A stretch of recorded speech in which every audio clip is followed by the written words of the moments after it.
बोलो जय भोले बाबा की। संगम नगरी यानी उत्तर प्रदेश प्रयागराज में महाकुंभ का मेला लगा हुआ है। आखिर क्या है ये कुंभ, अर्ध कुंभ, पूर्ण कुंभ और महाकुंभ, और हमारे जीवन में एक बार ही क्यों पड़ता है ये महाकुंभ? कुंभ से महाकुंभ की इस अनंत यात्रा के बारे में आज की इस वीडियो में हम जानेंगे। प्रयागराज के इस महाकुंभ में शाही स्नान हो रहे हैं, धार्मिक आयोजन हो रहे हैं। आखिर क्यों लगता है ये कुंभ का मेला? तो इससे जुड़ी पहले हम एक पौराणिक कथा जानेंगे। पौराणिक कथा के अनुसार कुंभ की कहानी सागर मंथन में निकले अमृत को पाने के लिए युद्ध से शुरू होती है। कहते हैं कि युगों पहले अमृत की खोज में सागर को मथा गया था, जिसमें अमृत निकला। इस अमृत को पाने के लिए देवता और असुरों में भयंकर युद्ध हुआ था। इस बड़े और विनाशकारी युद्ध में अमृत किसी के हाथ नहीं लगा। छीना झपटी में कलश से अमृत कई बार छलका और अलग अलग स्थानों पर जा गिरा। ये स्थान थे हरिद्वार, प्रयागराज, उज्जैन और नासिक। इन 4 स्थानों पर जाकर के ये अमृत गिरा था। और इन्हीं 4 स्थानों पर जहां पर गंगा मैया है, वहां पर ये कुंभ का मेला लगता है। अमृत की यही खोज भारतीय जनमानस को एक साथ एक जगह ले आती है। पवित्र नदियों के बहते जल के आगे सभी की सारी अलग अलग पहचान छिप जाती है और वे सिर्फ एक साधारण मनुष्य रह जाते हैं। गंगा में कमर तक उतर डुबकी लगाकर झटके से ऊपर उठे माटी के जीवंत पुतलों से सिर्फ एक ही आवाज आती है, हर हर गंगे, जय गंगा मैया, जय भोले बाबा।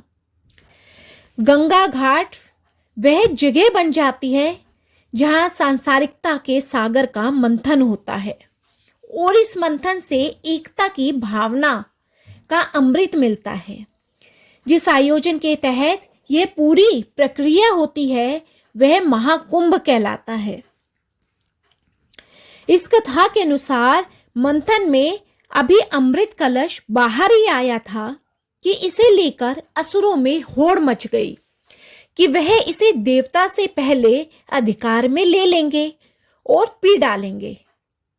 राजा बलि की सेना में उनका एक सेनापति था, स्वरभानु। वह जल, स्थल और आकाश तीनों ही जगहों पर तेज गति से दौड़ सकता था। उसने अमृत कलश को एक पल में ही धन्वंतरी देव के हाथ से झटक लिया और आकाश की ओर चला गया। देवताओं के दल में भी इंद्र के पुत्र जयंत ने जैसे ही स्वरभानु को अमृत की ओर लपकते हुए देखा, वह तुरंत ही कौवे का रूप धरकर उसके पीछे उड़ा और आकाश में उसके हाथ से अमृत कुंभ छीनने लगा। जयंत को अकेला पड़ता देख सूर्य, चंद्रमा और देवताओं के गुरु बृहस्पति भी उनके साथ आ गए। इस बीच स्वरभानु का साथ देने कुछ अन्य असुर भी आकाश में उड़े और इन सब के बीच अमृत कलश को लेकर छीना झपटी होने लगी। इसी छीना झपटी में कलश से अमृत छलका और पहली बार हरिद्वार में इसकी बूंदें गिरी। इस तरह हरिद्वार तीर्थ स्थल बन गया। दूसरी बार अमृत छलका तो वह गंगा, यमुना और सरस्वती के संगम स्थान प्रयाग में गिरा। इस तरह यह भी एक तीर्थराज बन गया। अगले 2 और प्रयासों में कुंभ से अमृत छलका तो वह उज्जैन में शिप्रा नदी में जा गिरा। चौथी बार नासिक की गोदावरी नदी में अमृत की बूंदें गिरी। इस तरह गंगा नदी में 2 बार, इसके अलावा शिप्रा और गोदावरी नदी में अमृत की बूंदें गिरी और इनके किनारे बसे हरिद्वार, प्रयागराज, उज्जैन और नासिक में कुंभ का आयोजन होने लगा। अब हम जानेंगे कुंभ मेले के लिए स्थान का चयन कैसे होता है। तो कुंभ मेले का स्थान तय करने में ग्रहों की दशा महत्वपूर्ण योगदान देती है।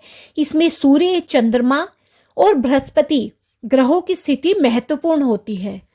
जब सूर्य और चंद्रमा मकर राशि में होते हैं और बृहस्पति वृषभ राशि में, तब कुंभ मेला प्रयागराज में होता है।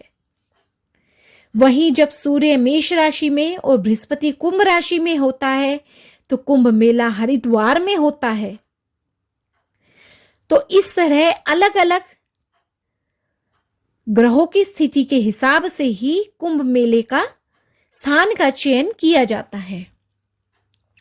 अब हम जानेंगे आखिर क्यों कुंभ मेला 12 साल में ही होता है। कुंभ मेले का आयोजन 12 साल में होता है।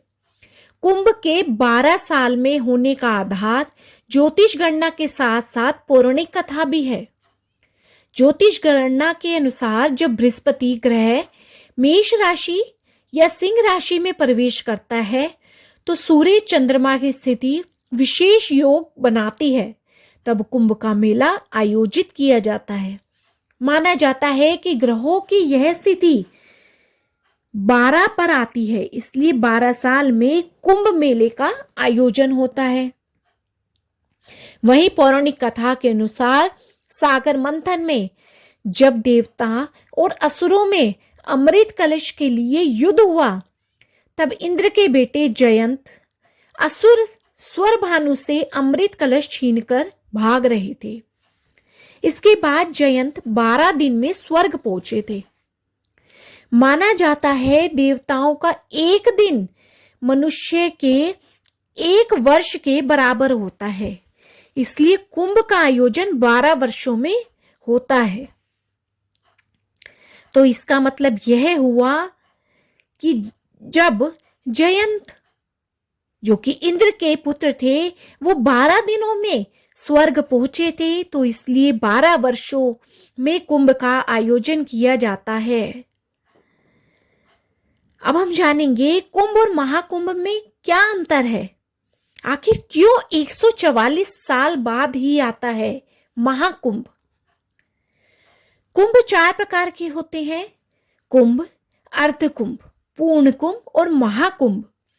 इसमें कुंभ का आयोजन हर 12 साल पर देश के 4 स्थानों में एक जगह पे होता है। वहीं अर्धकुंभ 6-6 साल में होता है। ये सिर्फ हरिद्वार और प्रयागराज में लगता है। बात करें पूर्ण कुंभ की तो यह 12 साल में एक बार होता है। 12 पूर्ण कुंभ होने पर यह महाकुंभ कहलाता है। इसलिए प्रयागराज में इस बार लग रहे कुंभ मेले को महाकुंभ का नाम दिया गया है। इससे ये साफ हो जाता है कि किसी भी इंसान की जिंदगी में सिर्फ एक बार ही महाकुंभ नहाने का पुण्य मिल सकता है। तो इस बार प्रयागराज में जो महाकुंभ का मेला लगा हुआ है वह 144 सालों के बाद आया है। 12 पूर्ण कुंभ होने पर जैसे एक महाकुंभ बनता है, तो यह जो कुंभ है वह 144 सालों के बाद मिला है। इसलिए ये है हमारी जिंदगी, यानी कि हमारे किसी भी इंसान की जिंदगी में पड़ने वाला एक महाकुंभ है। इसलिए इसकी मान्यता और अधिक बढ़ गई है। कुंभ का मेला न केवल एक धार्मिक आयोजन है बल्कि वह भारतीय समाज के सामूहिक आस्था और एकता की अभिव्यक्ति भी है, जो हर बार इस अद्वितीय पर्व के माध्यम से पुनः जीवित हो जाती है। तो ये है कुंभ से महाकुंभ तक की एक अनंत यात्रा। तो बोलो जय गंगा मैया की, जय शिव शंकर, जय भोले बाबा। तो फ्रेंड्स, आपको मेरी ये वीडियो पसंद आई हो, यूज़फुल लगी हो तो मेरी वीडियो को ज़्यादा से ज़्यादा लाइक, शेयर एंड सब्सक्राइब कीजिए। जय भोले बाबा।